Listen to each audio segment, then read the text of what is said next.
नमस्कार। स्वागत है आपका इंडिया गेट टीवी पर। मैं हूं अजय सेतिया। मित्रों, राहुल गांधी ने करीब 3 साल पहले राजस्थान विधानसभा चुनाव के समय पुष्कर में पूजा के समय अपना गोत्र दत्तात्रेय बताया था, तो बहुत विवाद खड़ा हुआ था। अब उन्होंने उसी दत्तात्रेय गोत्र को आगे बढ़ाते हुए खुद को कश्मीरी पंडित बता दिया है, जिस पर कश्मीरी पंडितों ने तीखी प्रतिक्रिया व्यक्त की है। हम इस वीडियो में कश्मीरी पंडितों की सबसे बड़ी संस्था ग्लोबल कश्मीरी पंडित डायस्पोरा के इंटरनेशनल कोऑर्डिनेटर उत्पल कौल कश्मीरी से बात करेंगे। लेकिन आपको याद दिलाएं कि उस समय के केंद्रीय मंत्री गिरिराज सिंह ने उस समय फिल्म जाली एलएलबी का एक वीडियो ट्वीट पर शेयर किया था, जिसमें एक मुस्लिम खुद को ब्राह्मण पुजारी बता रहा था, लेकिन जब उसका गोत्र पूछा गया तो उसकी पोल खुल गई।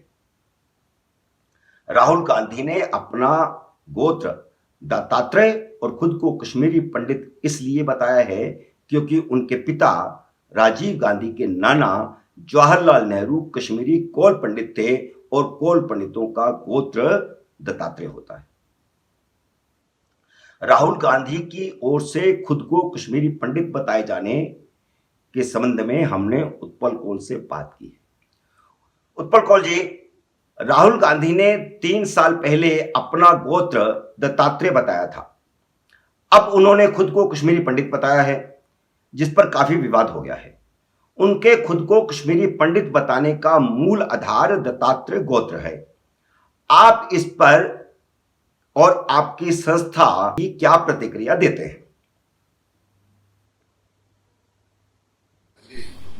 राहुल गांधी जी पुष्कर राज तीर्थ पर गए थे और तीर्थ यात्रा के बाद उन्होंने बोला था कि मैं दत्तात्रेय गोत्र से हूं।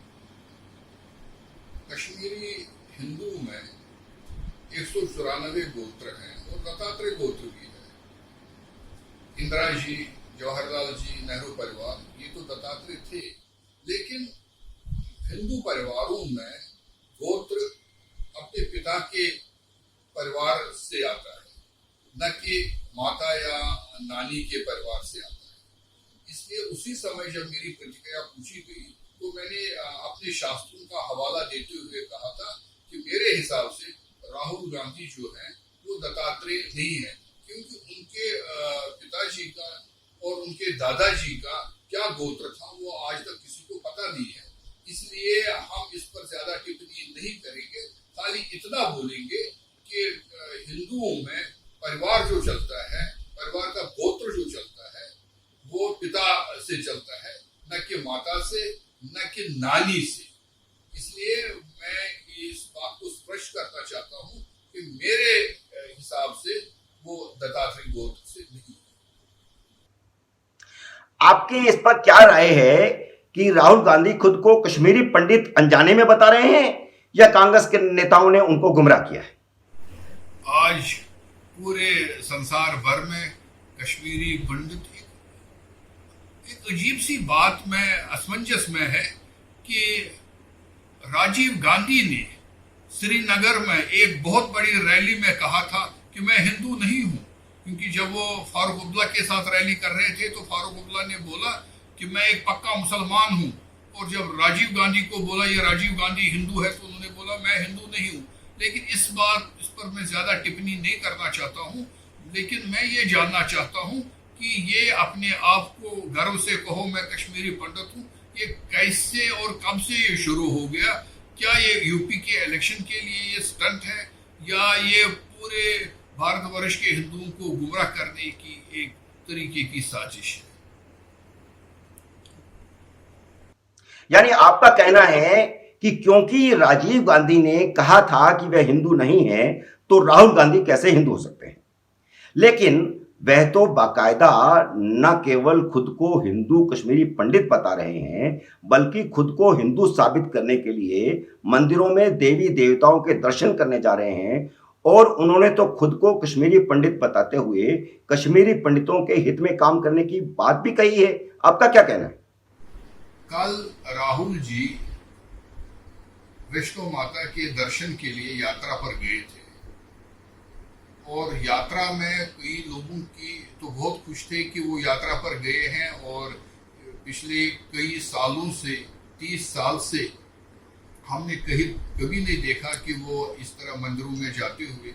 शायद ये इलेक्शन आने वाला है तो अपने आप को बहुत हिंदू बताने के लिए ऐसी यात्राएं शुरू हो गई है। ठीक है, ये उनकी पर्सनल प्रॉब्लम है, लेकिन यात्रा के बाद में जो उन्होंने बोला कि मैं कश्मीरी पंडित हूँ और मैं कश्मीरी पंडितों के लिए कुछ करना चाहता हूँ, बड़े दुख की बात है कि वैष्णो माता से ठीक 20 किलोमीटर पहले जगती का हमारा कैंप आता है, जहां पर हमारे कश्मीरी हिंदू 5000 परिवार रह रहे हैं। किन हालातों में वो रह रहे हैं सबको पता है कि जो कश्मीरी हिंदू 10 साल टेंटों में रह रहे थे, और वो कश्मीरी हिंदू अब 5000 परिवार एक जगती के कैंप में रह रहे हैं। राहुल जी को चाहिए था कि उनको देख लें, और उनके पास 5 मिनट का समय नहीं निकला कि वो उस कैंप में जो कश्मीरी हिंदू रह रहे थे, कश्मीरी पंडित रह रहे थे, उनका देख लेते कि उनका क्या हाल है। और मैं ये बताना चाहता हूँ कि वहां पर भी उन्होंने जम्मू में एक रैली में बोला कि मैं कश्मीरी पंडित हूँ। मेरी समझ में नहीं आता कि अपनी नानी के परिवार से थोड़ी परिवार चलता है। परिवार चलता है तो हिंदू शास्त्रों के हिसाब से ये पिता के नाम से चलता है, दादा के परिवार से गोत्र भी होता है, और कास्ट भी होती है, कम्युनिटी भी होती है। तो इसलिए मुझे ये अचंभा सा लग रहा है कि पहली बार उन्होंने अब अपने आप को कश्मीरी पंडित बताना शुरू कर दिया। ये एक बहुत ही अचंभे वाली बात है। मुझे लगता है कि ये एक इलेक्शन स्टंट है। और इससे आगे भी एक बात ये मैं कहना चाहता हूँ कि जो कांग्रेस के रैली जैसी लग रही थी वैष्णो माता में, वहां वैष्णो माता के जयकारा नहीं हो रहे थे, जय माता के नारे नहीं लग रहे थे, वहां राहुल गांधी और कांग्रेस पार्टी के झंडे थे और वहां उनके नारे लगते थे, जो बहुत ही निंदनीय बात है। और जम्मू के लोगों को और सारी जनता को इस बात का रोष है कि पहली बार किसी ने इसको एक यात्रा को, एक धार्मिक यात्रा को एक पॉलिटिकल यात्रा बनाया। मित्रों, ये थे उत्पल कौल, कश्मीरी पंडितों की सबसे बड़ी अंतरराष्ट्रीय संस्था के अंतरराष्ट्रीय कोऑर्डिनेटर। एक अन्य कश्मीरी पंडित नेता अश्विनी कुमार चुरुंगू की भी प्रतिक्रिया आई है। उन्होंने बाकायदा बयान जारी करके कहा कि कश्मीरी पंडितों में गांधी नाम का कोई सरनेम नहीं होता, कोई गोत्र नहीं होता। यह झूठ फैलाया जा रहा है कि गांधी कश्मीरी पंडित होते हैं। दूसरे कश्मीर की सारी समस्या गांधी और नेहरू की ही पैदा की हुई है। यह उनका बयान थोड़ा राजनीतिक तरह का है।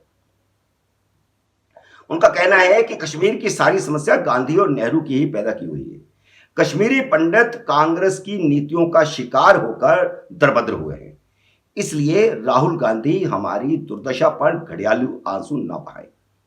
90 के दशक में जब कश्मीर में कश्मीरी पंडितों को निकाला गया, तब कश्मीर में कांग्रेस और नेशनल कॉन्फ्रेंस की साझा सरकार थी। यह बयान था आपके सामने अश्विनी कुमार चुरुंगू का। अब पिछली बार की तरह आप देखिए, इस बार भी राहुल गांधी की खिल्ली उड़ रही है, लेकिन कांग्रेस के नेता उन्हें ब्राह्मण बताने पर तुले हैं। या तो राहुल गांधी सचमुच अनजान हैं कि हिंदुओं में गोत्र पिता और दादा से होता है, पिता के ननिहाल से नहीं, या फिर जैसा कि उत्पल कौल जी ने कहा, वह वोट बैंक के लिए खुद को हिंदू ब्राह्मण बताने पर तुले हैं। हम आपको जगजीवन राम की बेटी का उदाहरण देते हैं। जगजीवन राम की बेटी मीरा कुमार, जिन्होंने मंजुल कुमार से अंतरजातीय विवाह किया था, जो कि ओबीसी थे, जबकि मीरा कुमार दलित थी। इसलिए मीरा कुमार के बच्चों को दलित आरक्षण का लाभ नहीं मिला, वह दलित आरक्षण के अधिकारी नहीं बन पाए। अब आखिर में हम आपको वह सच बताते हैं जिससे इंदिरा गांधी का पूरा कुनबा मुंह चुराता है, और यह भी बताते हैं कि इंदिरा गांधी, राजीव गांधी, राहुल गांधी और सोनिया गांधी के साथ गांधी नाम कैसे जुड़ा हुआ।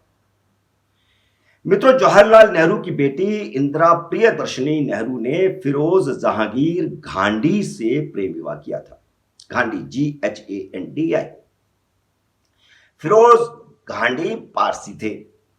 उनके पिता जहांगीर फरीदून गांधी गांधी बॉम्बे में खेतीबाड़ी मोहल्ला में नरोजी नाटकवाला भवन में रहते थे। 1920 के दशक के शुरू में उनके पिता की मृत्यु हो गई तो फिरोज और उनकी मां इलाहाबाद चले गए। उन्होंने इलाहाबाद के इवनिंग क्रिश्चियन कॉलेज से स्नातक की डिग्री हासिल की। इवनिंग क्रिश्चियन कॉलेज के बाहर एक धरना प्रदर्शन हो रहा था महिला कांग्रेस की तरफ से, कांग्रेस के एक विंग की तरफ से, और महिला प्रदर्शनकारियों में फिरोज ने कमला नेहरू और इंदिरा गांधी से मुलाकात की। अगले दिन उन्होंने भारतीय स्वतंत्रता आंदोलन में शामिल होने के लिए अपनी पढ़ाई छोड़ दी।